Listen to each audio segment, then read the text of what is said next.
This is Scott Becker with the Becker Private Equity and Business Podcast. Today's discussion is presidential election 2024. And I know it's a little bit early to start to amp up on this, and we just find this to be fascinating spectator sport. It looks like on the Democratic side, absent some catastrophe, that it's President Biden running again on that side. On the Republican side, it seems like it should be completely up for grabs with people like Ron DeSantis, Nikki Haley, Tim Scott, and others throwing their hat into the ring. But at the same time, former President Trump, seems to lead all the Republican polling. And this, of course, seems to moderates, whether you're a centrist right, centrist right, or centrist left, to be somewhat crazy, just given the number of indictments of things that have gone on with President Trump, the amount of conflict that comes to the table with him.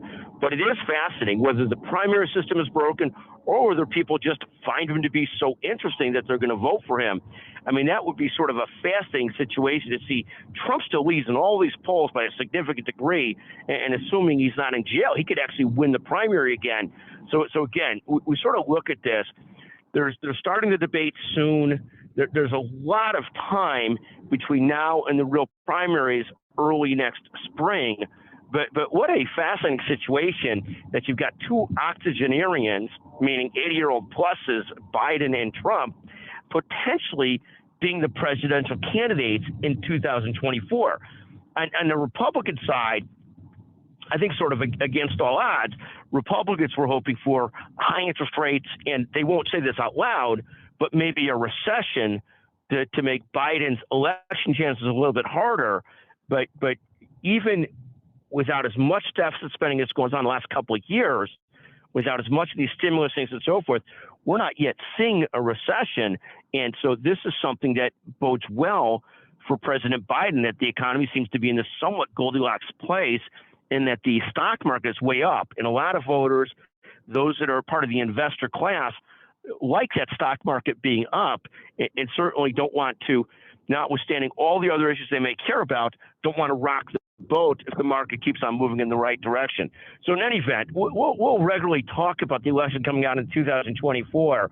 But what a fascinating situation to see President Biden, even with not great approval ratings, in pretty good shape as we move towards that election. And President Trump, the potential candidate on the Republican side, which I think is literally fascinating to insane, or whatever you want to call it. DeSantis seems like his stock has moved in the wrong direction. It seems like he's slowed down in his Disney debacle, which I think is probably smart. He seems to be laying off that a little bit.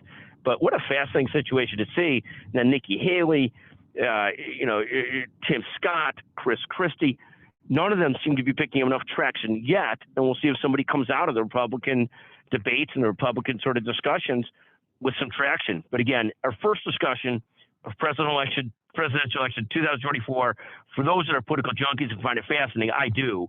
So hope you enjoy listening to this, and hopefully you're not offended by anything I said. Scott Becker, Becker Private Equity Business Podcast.